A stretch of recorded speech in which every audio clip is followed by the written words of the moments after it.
Good morning to all of you. My name is Aranjit. I read in class 5B, and today I am going to tell you all one story. The title of my story is Robinson Crusoe Discovers a Footprint. It is written by Daniel Defoe's Robinson Crusoe. So let's start. Robinson Crusoe's ship had been destroyed by the sea.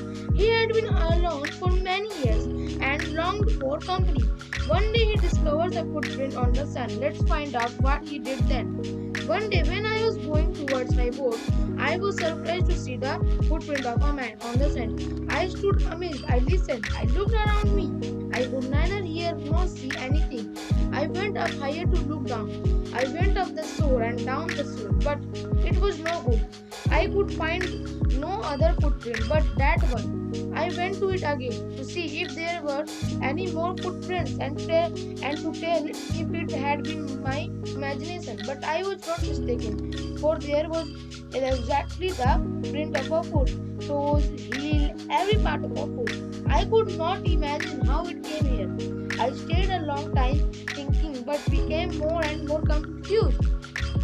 At last, I returned home very frightened, looking behind me after every 2 or 3 steps, mistaking every bush and tree to be a man.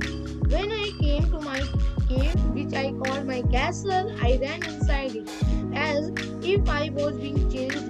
I do not remember whether I used a ladder or went in the hole in the rock, which I called the door. I ran for cover, faster than any animal could run. I did not sleep that night. The more I thought about that what I had seen, the more afraid I became. I thought it could be one of the savages of the mainland who had wandered out to the sea in a small boat. Luckily, it was not on so at that time. But if he had seen my boat, if he had seen the boat, he would have realized that someone lived on the island and would soon return with others to kill and eat me. And so I lay fearful for many days and prayed for protection. I am doing so. I was much comforted and began going out to investigate. But even now, as I went forward, I looked behind me frequently because I was still very frightened. However, as I went about 2 or 3 days and saw nothing, I became a little bolder.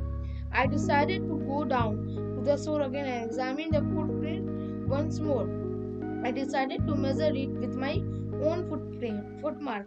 As I came closer to the footprint, I realized that it could not be my footprint because I had not come to this part of the beach since a long time. Secondly, as I placed my foot alongside that footprint, it seemed larger than my own. My fear returned. I went home again, believing that there was someone there. The island was inhabited.